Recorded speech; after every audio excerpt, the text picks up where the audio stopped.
ख्याल से short gun है उसके पास, जरा ख्याल से।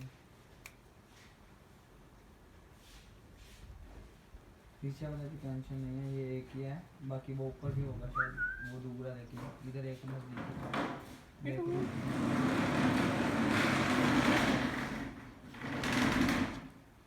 हाँ इधर ही मैं मरा हूँ ना, मेरा डब्बा जहाँ पे बना है इसके बिल्कुल पास, इसी घर में नीले वाली छोटी कोठी में बैग पे आपकी, उसने पकड़ लेना आपको, ये जो कोठी बनी हुई है ना इसके अंदर है।